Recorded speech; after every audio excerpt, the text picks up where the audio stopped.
Welcome to the Quilty Friends podcast. Today, Johnny's guest is Lori Allred of Allred Design. And here's Johnny. Okay, so tell me, you've been quilting for how long? About 5 years. Okay. So it all started, it was not planned. Uh-huh. We went to the fair. My mom bought a machine embroidery machine. Right. And loved it so much she wanted to upgrade to the big mama one. Okay. And so she gives me her first machine. Uh-huh. And I call my friend. I'm like, oh my gosh, she just gave me a $700 machine. What if I don't like quilting? I'm like, this is an expensive machine. Yeah. And I'd had a friend that had been trying to get me to quilt for years, but I don't know what never attracted me to it or what it was. But man, as soon as I started quilting, I was hooked. I love the precision of it. I love the puzzle putting togetherness of it. I love the wrapping yourself in the finished product. Oh, that's like definitely the best. So yeah, so I always say I'm a fairly new quilter, but I pick up crafts fairly quick. You told me earlier you're a professional crafter. Oh, yeah. Right? I started about 26 years ago in the scrapbook industry. We all started in scrapbooking, right? A lot of people start in scrapbooking. Yeah, and I mean, paper can only take you so far, and plus that kind of died. So most of my friends that started in scrapbooking are now quilters. Go figure. So yeah, we like to get together. Instead of crop till you drop, we quilt till you wilt, or... Nice. Yeah, do what you can. I love the social part of any kind of crafting too. Yeah, definitely. Yeah, I like getting together. I'm just gonna turn this slightly so you're not okay. cut off. Okay. Oh, okay. I just don't want you to be cut off. Well, we can cuddle. I don't know. Yeah. It's a very intimate studio here. It is an intimate studio. Yes. That's all right. That's the sewing studio. Yeah. So you paper crafting. Yeah. Right. I don't do that anymore. Right. I didn't finish my kids' scrapbooks. Are they gonna be okay, you think? Yeah, they'll live. Okay. Yeah, I think so live. too. But my daughter did tell me not to give her any more blankets because she had plenty. And I disowned her. If you're going to call it a blanket, then you don't deserve a quilt. Exactly. They're not blankets. Yeah, they're not blankets. But that's too funny. I've done it all. So just in my short time of quilting, I've tried probably all the styles. But I love that. Handwork, I'm still working on. I haven't. Yeah, I don't believe in handwork. Oh yeah, I haven't really, mastered that. I've tried a little bit of English paper piecing, a touch of applique, but didn't love it. No, no. But do you like English paper piecing? I don't mind it. I haven't done any like major project yet. Right. But my go-to, my jam is foundation paper piecing. Okay. Love it. Absolutely love it. I think it's the coolest way to quilt. Those are my favorite projects I'm working on. Cool. So, yeah. I have not mastered that as of yet. Oh, it's really fun. I have a quilt that I want to do with it, but I haven't got there. Yeah, I'm working on that. Just my type, where it has all the typewriter keys. And you can piece them or foundation paper piecing. And trust me, you're gonna want a foundation paper. All piecing, right. So. Note to self if I ever want to do that. Yeah. Okay. Question. How do we know each other? Oh, how do we know each other? We kind of worked briefly. Yeah. For a short time. For how long was that? A couple of months? Yeah, maybe just a couple of months. Almost a year, maybe? It was for a quilt shop. Yeah. That we won't name. And we can name it. We won't name it. We won't name it. But I wasn't a quilter back then. So I was trying to do social media for a quilt shop, not knowing what all these quilt terms were or products were. So, but thanks to the cute gal that got me into that, then I attended my first quilt convention retreat. Was that Sherry? Oh. Yeah. And so tell what's Sherry's last name? Sherry Schmidt. Sherry Schmidt. And she started So Simply Stitched. She doesn't run it anymore, but I go now and I get to teach there, which I love. Nice. In fact, I'm teaching a foundation paper piecing class this year. So Simply Stitched, plug you there. Yeah. If you want to be a sponsor of my podcast, just reach out to me. Okay. Well, you should have the owner on. I would love to have Sherry. Who's the new owner? Amy Mitchell. I do not know Amy Mitchell. She is a lifelong friend of mine. We've known each other since before children. Nice. And she's the one that kept trying to get me into quilting. Oh, okay, cool. Yeah. It took her a while. So Sherry's sister Denise lives. She lives just right here. Yeah, over there. Yeah. I should have her on too. I love her. And she does long arming as a business and stuff. So she's a cutie. Yeah, I love All right. So we met at the quilt shop. It all comes back to quilting. That's what I like to say. All my friends come from quilting or pickleball. Back to quilting. Okay, so awesome. Up next, and I just want to say briefly, I just remember how kind you were at that time. Oh, you're so sweet. So you're very sweet and just a nice person. So. Well, it's easy to be nice to you. Oh, well, that's very sweet. Thank you. Okay. Back to our regularly scheduled program. Okay. What are you reading or watching or listening to? Is there a podcast? Just one thing that, like, something that you're into right now. I am currently reading Glennon Doyle's Untamed for the second time. Doyle's Untamed. We're going to throw that up here because that is such a good book. It is. Oh my gosh. And it's one of those great books you can pick up and just read a chapter. They don't all have to be in sequence. I mean, she's inspiring all by herself. Yeah, if you haven't read that or listened to it, I highly recommend. Yeah, it's just fascinating. Yeah, I listened to the book. I loved it so much. I bought the book so that I could do that highlighting thing some people do. Yeah, and quote her because she's brilliant. You quote her, huh? I like the way she looks at the world. I think she's got a great perspective. I like that. And I feel like we're all cheetahs and we're meant to run and we just need to figure that out. So if you haven't read it or listened to it, I highly recommend Untamed by Glennon Doyle. Yep. Absolutely. And own your cheetah. Yep, own your cheetah. Love it. I should have asked you a couple of these things earlier so we could put them in there, but it's fine. We're gonna do fine. Okay, so tell me your earliest memory of actually using your hands making something. Do you remember that? I do actually. It's good. It's kind of a funny story. We had built a house in Taylorsville when I was a kid. And so I created my own little craft studio under the stairs in the basement because it was unfinished. Nice. And so I had a desk. I remember using construction paper and glue and, creating, magnificent works of, I don't know what I created, but I remember always wanting to create things with my hands or coloring things. So nice. I always liked that. And then in high school, my friends used to call me Helma Homemaker, which I don't know. A friend came up with that Helma Homemaker because I could cook. And I used to, those leggings that, people still wear them now. I could make them, sew them. You sewed leggings? Yeah. I mean, they were so friends? easy. No, for me, but they thought that was cool. I could make my own clothes. Well, it is cool. Yeah, it wasn't like you needed a pattern. You just took another pair of leggings, laid them out, cut it out. I wish I could just do that. I'm trying to make quilt coats right now. Oh, I love those. Shirt. Oh, you should show the shirt. Where is it? I'll show it when I'll grab it in a second. Okay. Yeah. I have to leave the room and the dogs and all the things. Oh, yeah, all that. Yeah, those quilt coats are cool. They're really popular.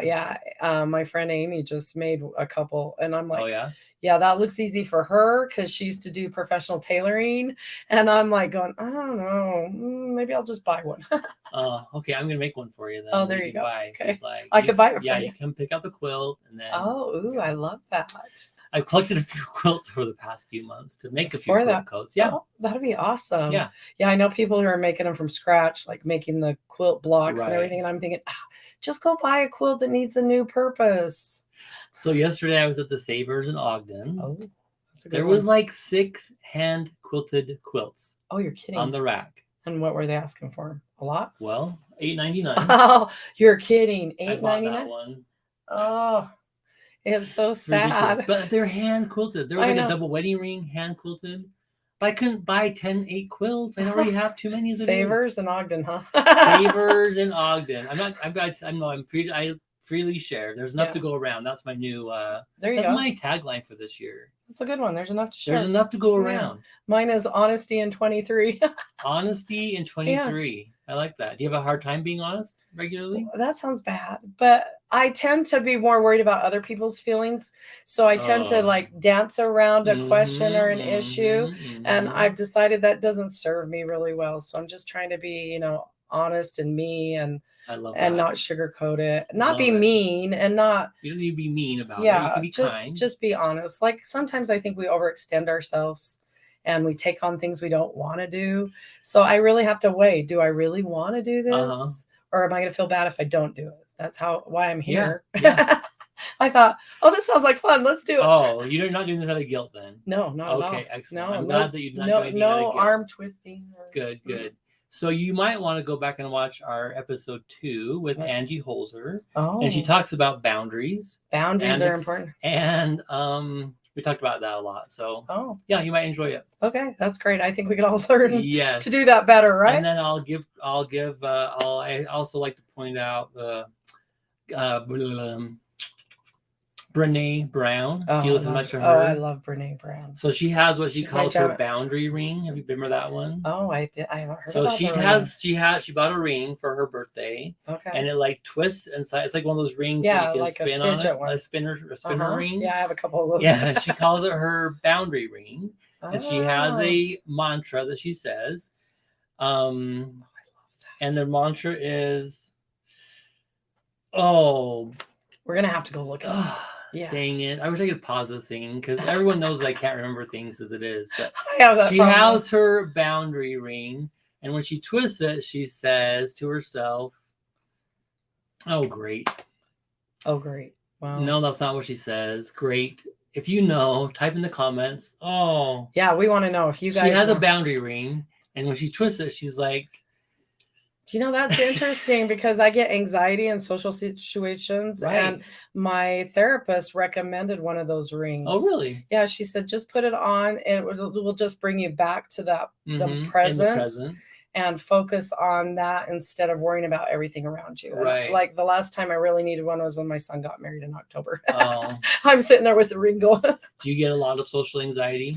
Ever since COVID, anxiety has been a ever-present thing in my life. I've been trying to manage better. Same. It's been hard. Yeah, with I mean, I already had depression, and I feel like depression and anxiety are at war with each other because depression, you don't want to do anything, and anxiety, you want to do everything. So they're constantly, and sometimes my anxiety does kind of spike and get out of control. Oh, man. Yeah, Quilting I don't know what helps. it was exactly. I don't know what it was about COVID and everything, but just my anxiety went through the roof. Yeah, mine too. And yeah, I think it was because the world wasn't working the way we were used to. You know, you're driving by the mall. There's no one at the mall. You can't go to you couldn't, gather in places you normally would gather. And I think in our brain, and Utah decided to have an earthquake too. That's true. So I just remember the boundary phrase. Okay. Oh. Boundary ring phrase that you say. Okay. 3 times. Choose discomfort over resentment. Choose discomfort over resentment. Okay. Choose discomfort over resentment. I'm going to type that up. Choose discomfort over resentment. Okay. So that means what? Well, I would imagine setting a boundary sometimes is uncomfortable with people. Yeah. But I've had to get a lot better at boundaries, and it's way better than being resentful at the people who are crossing those boundaries all the time. So I think it's like you said too, you mentioned you overcommit or overextend yourself. Yeah. So whenever somebody asks me to do something, I always go, okay, choose discomfort over resentment. No, I can't do that. Yeah. Well, that's true. You kind of have to decide, am I going to feel worse if I do it or if I don't do it? And so I've learned recently to always take time to say, hey, can I get back to you about that in the morning? Does that sound familiar? And so that I'm not making decisions in the moment that I regret. Yeah, definitely. And then that way I can sit with it and think, okay, yeah, I actually will feel better about doing it than not doing it. So yes, I'm going to say yes. Yeah. So my thing is I may want to do so much for other people so badly, like, oh my gosh, I'd love to do that. So I offer to do it. It's me that offers. Right. But then nobody's making us do it. Then the time I'm like, oh heck, I don't want to do that. So I'm working on that a lot this year. That's good. As well. That's a good one to work on. Yeah. So you might enjoy that one as well. Okay. Choose discomfort over resentment. So thank you, Brene Brown, for that one. Brene, she rocks, right? She does. She's amazing. So do you have a favorite? Brene book or anything? Or I want to read Atlas of the Heart, but I haven't tackled it yet. Oh, I just listened to it. So I really liked it. Yeah, my daughter's like, that's when you got to mark the book. Oh yeah, I probably should. And I'm like, she also has a special on HBO. Oh, she goes through them all too. Oh, I didn't know that. Yeah, I would. That's totally my speed. You can do that while you quilt. Exactly. So if you don't have HBO, sign up. Oh, you do have I do have HBO. I'm going to go look for it now. Okay. Atlas of Heart. Okay. Thanks, Brene. Yeah. Okay. So then you've been a maker forever. You mentioned high school. After high school, is that when you got into paper crafting? Scrapbooking? Well, I did the college thing, and I did communications. Uh-huh. I have a BS in communications. You can BS. Yeah, I can BS my way through just about anything. Nice. I was on the newspaper. I didn't have time to be crafty in college, though. So I didn't get into scrapbooking until I had kids, like most people. And I remember the only scrapbooking supplies around were like stationery. There was a cute little scrapbook store here in Bountiful. The one down in Bountiful? Yeah, that I used to go to. Yeah. I ended up working for them. Oh, you did? Heartland? No, not them. The ones before that, Making Memories or Memory Makers. Memory Makers. Yeah, yes. something like that. Like I've worked on all sides of the especially in paper crafting. I've worked for magazines, manufacturers, retail stores. Oh, wow. So my favorite thing to do ever has always been teaching. I love teaching crafts. Same. Just because I love to see people master something or learn something they've never tried before. Yeah. So, and I love trying everything. I'll try anything once. That's good. Like knitting. And I still have a baby blanket I've never finished. Yeah. I've never knit. I used to crochet when I was like in elementary school. I can do the burp cloth thingy around it, but after I did about 50 of them, thanks to Sherry Carroll, by the way. Shout out to Sherry Carroll. Yeah, we did a service project, and I did about 60, and I've never crocheted since. You're like, that was enough. She's ruined crocheting for me forever. Thanks a lot, Sherry. You ruined crochet. That's funny. Yeah. So the next question is there a specific like time or event that you noticed that crafting, making was helping your mental health? Was there a specific thing that you can pinpoint? Like all of motherhood. I've always loved that. Like I said, I like the social part of it, getting away with friends. And it's funny talking to my mom who loves to do machine embroidery. The idea of packing up all her stuff and going with other people is not a fun thought for her. Right. But I'm like, I love being creative and hanging out. Retreats are my jam. Yeah. I'm going to one in a couple weeks in St. George. Oh, nice. So, but I will say, I think a lot as my kids started to get older and move out, there's this real thing called empty nester syndrome, just so y'all know. And boy, crafting or quilting really helped me through that because it's kind of like meditation for me. I can zone out, get out of my head, and I'm focused on a project. And I do this thing where you just all of a sudden time flows and you're through it. And and there's something about making something from nothing. Right. I think it is so helpful for mental health. And during COVID, if I didn't have quilting, I would have gone insane because I work from home already. And my coworkers are two furry friends and they're awesome. They don't gossip or yell at me or anything like that. They want a lot of attention, but I didn't really have anything to focus on outside of work. So I really turned in and did a lot of quilting and mastering that, organizing my fabric, not as nice as that, but it's a work in progress. I think it always is, right? Yeah. It's always going to be a work in progress. Because I've always thought, shopping for fabric is a different skill. I'm very good at that one as well. I can buy fabric, but I love it. But I really think I tell women all the time. In fact, my husband, who was dealing with a bit of depression, I'm like, let's go get you some models. He likes those model cars or something where you're creating. Right. He even used to spend hours putting together things with the kids with toothpicks, which I'd rather shoot myself. But I like color and texture and but pull something out. Even with my kids, I would always tell my kids are very artistic. And so I love watching them manage their mental health by doing creative. My son's quite the artist and that's his jam. He'd prefer not to work, but there's something like, paying bills. I mean, we all would. Yeah, right. If we could all just quilt for fun. Yeah, I love it. Yeah, but I really think whenever you're down, go do something creative. Yeah. With your hands. With your hands specifically. Yeah, I really think that. I think, I've read I've been studying some articles and stuff, and they say making something tangible with your hands, Yeah. Like you said, I love that you said making something out of nothing. Right. That's what I've always loved about quilting too is, Well, and there's a pride that goes with that. You're like, look at me, I finished this. Right. Even those quilt projects we haven't all finished. That's fine. We all have them. My niece said something earlier today about she's going to go through, she's an artist, and she's like, I'm going through all my art projects. I'm getting rid of anything I'm not passionate about anymore. And I'm sending it on to the next person and let them. Marie Kondoing She's it. Marie Kondoing it. Is this bringing me joy? Is this bringing me joy? I think I do that though when I go through my projects for quilting, because you know how you get real excited about something and then 2 years goes by and you've never actually cut up the fabric. You don't do that? I'm not good at that part. So I go and I look at it and I think, am I going to do this? Is this going to bring me joy? And I'm not going to do it if it's not going to bring me joy. So I'll just put the fabric back in my collection, put the pattern away, and maybe move on to something else. Okay. I should think about that. Yeah. I like the thought, though, that there's no prize for finishing something you're not passionate about. You know? For sure. Yeah, right? I mean, are you the kind that finishes a book no matter what, or will you quit? No. Oh, yeah, I don't either. No. I'm like, I'll give it about halfway. Yeah, I do finish movies. Oh, yeah, same. I mean, they're a 2-hour commitment. So right. You're not out much. Although I have finished a couple books that I'm like, well, there's 385 pages I'm never getting back in my life. I'm never getting that time back. Right. Audiobooks are a little easier because I can be doing something while I'm quilting. I love audiobooks when I'm driving specifically. Oh, yeah. They're the best. Podcasts, too. Podcasts are the best. Yeah. Okay. Well, thanks. Anything else about that you want to talk about? Well, we were talking. I thought this was really, I read an article in CNN about the creative brain. And I love that it touched on how it's helping like exercise the brain, keep it elasticity, and it helps with dementia, because I know we both have a personal connection with that. Yeah.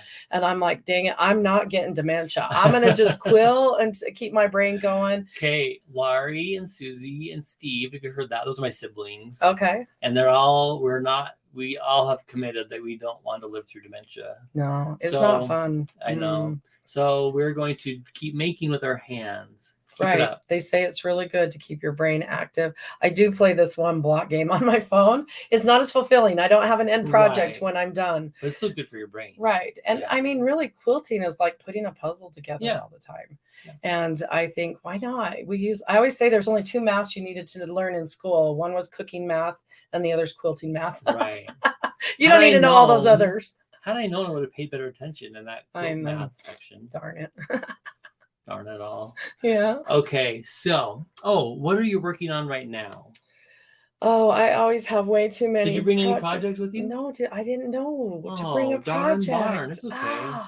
That's all right. They're not, well, I have been working on a project, a foundation paper piecing project called Celestial Star. I'm teaching a class on that. Oh, okay. And so I've been working on different samples for that. Yep. And I'm working on Pen and Paper's new pattern. It's called Just My Type. It's the cute one with the typewriter keys and the typewriter at the bottom. And they just came out with one called Book Nook. Have you seen it? Is that the book stacked different ways? Yeah. Yeah. I cut that one all up. And, you did? Yeah, I've got it already. I've done a couple blocks. I'm super excited. Nice. So I never really ever focus on one thing at a time. I don't know. Kind of same. Like, I just get in like I'm doing this colorway thing right now. The one, I don't know if you saw that baby quilt that I posted, but it's like mustards and grays and navies, and I'm just loving that color palette right now. So I just can't stop. I've made I don't know how many quilts now. 5 at least. Yeah, I feel like when you go to work on a project, I'm like, that doesn't really Right. Yeah. I don't ever do seasonal stuff. I don't like the commitment of getting it done by a holiday. No. I've yet to do a Christmas quilt or a Halloween quilt. I did start a pumpkin one. I still haven't finished it. I figure 1 year it'll be on time. Someday. Right. I've made Christmas quilts for other people, but yet to make one for myself. So there's that. I've made Halloween quilts for other people that I haven't even finished. He just keeps giving. You need to make yourself one. That's what that was 2022, whatever. That was the last couple of years. Is we're going to keep some of these things that we're making. It's okay. That's what I always say when I give away quilts. I'm like, if you get a quilt for me, it's one I didn't like. Because if I love a quilt, I'm not going to give it away. You're not giving it away? I'm not going to give it away. There are those occasions where I specifically make a quilt with a person in mind, which I love. And I tell people when they get quilts as gifts that so much thought and time, literal thought, because we're thinking of that person each time we're stitching a block together. And so I do quite a bit that I know I'm making it for a person. Same. But if I finish a quilt and I'm thinking, it's kind of okay, I'll give it away. But I have yet to have anyone tell me they didn't like the quilt that they got. So I know. If you don't like it, shush. No, if you don't like it, give it back right now. Oh, And that's go to true. somebody else. That's what I say. I do. I should put a disclaimer that says, when you die, I want this back. Same. Yeah. That's just a PSA for everyone. Yes, right just now. give the quilts Just back. Put it in your will. That goes back to me. Yep. No. That's true. I have too many as it is. Well, yeah, but then you could re-gift it to someone else that wants joy. They might want some joy. Yeah. Awesome. Okay. So, is there a cause that you are passionate about that if everyone listening right now sent $1 to support, what would it be? Oh, that's so good. I love that. That's on I'm trying to do a little give back every time. I love that. And so, I didn't put it in here, but we'll just add it really quick. Okay, so what would it be? I'm going to probably say Encircle Together. And I don't know how many people are familiar with that organization.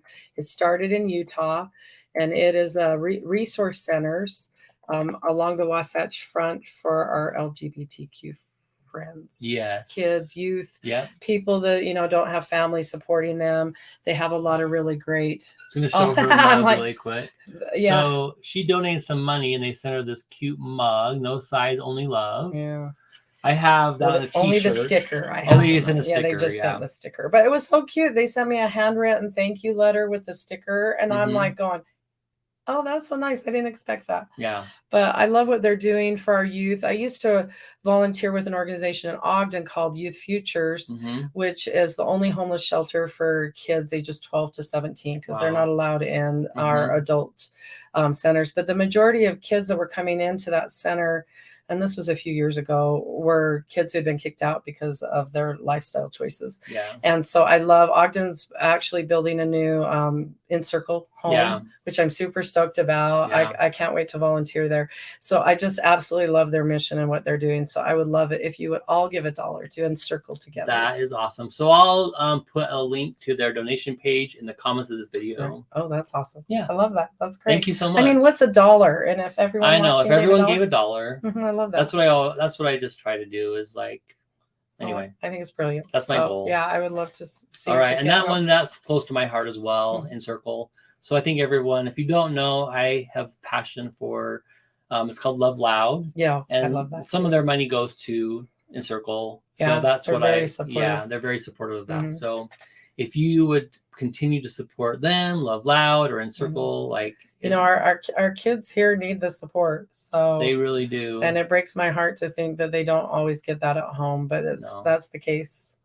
So for the people who may not be aware, look up Encircle. They have built their first house they built was down in Provo, and they put one in Salt Lake, and then now they have one in St. George. Yeah, there's one in St. George now too. Logan, I think. They're working on one in Logan and Ogden. I think in Las Vegas too, I think. Oh, are they? Yeah. Oh, good for them. That's where Dan Reynolds lives, is down there. Oh, and he has been super supportive of them. So great. That's great. He's amazing. So they just support, like you said, LGBTQ plus youth who are sometimes kicked out of their homes by their families. And I love to, and I learned about them through a friend whose daughter had came out in college as bi. And what I loved is they offered support groups for the parents too. Right. And so, and they can't, youth coming in, young people that want also counseling, their money goes towards providing that so the kids don't have to pay for it. Yeah, it's a great resource. Yeah, it is amazing. So thank you so much. No I appreciate problem. that. Yeah.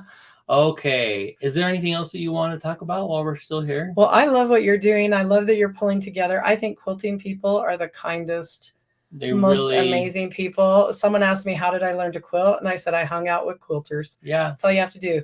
Bring a project. You're going to have amazing women and men surround you that love this art and are going to want to teach you their crafty skills. Yeah. And how to hold a rotary cutter. And how to cut fabric. Yeah. Where to buy it. Don't cut towards you. You'll freak out everybody. Yeah, exactly. So, yeah. That's funny. Really quick. I saw it on I think it was a sewing show on HBO, actually. But this girl was using a rotary cutter and she was holding it like this. She's like, I'm like, what are you doing? Someone show her how to use a rotary cutter quick. I had a teacher once give us a whole lesson on how to hold it properly. So it was an extension of your arm. And I thought, this is really silly. But then I realized how many people really didn't know how to use their rotary cutter. Yeah. So I'm like, maybe we should do a lesson on that. There you go. Always put the cover up when you're not cover using on, it. I know. My mom and I still argue about that. So. Oh, really? Yeah, she has a long arm Brene that she does not know how to use. I think she purchased it so I would come hang out with her. But she leaves her rotary cutter open all the time, so we have quite the discussions about this little issue. No, Mom, you can't. She's like, it's her house. She can do whatever she wants. That's funny. Yeah, that's my mom. She's awesome. Where does she live, though? She just lives a half mile down the street from me. So, do you have a long arm, or do you use hers now? That's the long arm I use. No, I don't have my own. Okay, well, good. And so she loves it. She loves watching it go, and she loves what I end up doing with it. So, I mean, and if that means I spend the whole day with her quilting, that's what we do. So that's awesome, though. Yeah, it's all good. That's great. All right. Thank you so much for joining me. Hey, no problem. Thanks for inviting me. Thank you for coming down. It's been a pleasure. All right. Tune in next time. I'm not sure how I'm going to try to do these twice a week, but that's a big commitment. That's a big commitment. Everybody support him. Please. Yeah. If you haven't followed, follow soon. Yeah. And let your friends know about it. Yeah. Because what else wouldn't we want to talk about? Quilting. Yeah. Quilty friends with Quilty. Yeah. Quilty friends. Yeah, for sure. Oh, I didn't put a nice shirt on. Oh, dear. Oh, well. You look fine. Hey, bless us, everyone. Okay. Thank you. Thanks for coming. I really appreciate it. No problem. Again, check the links in the comment section. I'll put that Encircle Together. And I'm just going to link that CNN article we talked about. So that's a good one. Yeah. Mm-hmm. All right. Thanks for coming down. No problem. All right. Be kind to everyone. Thank you so much.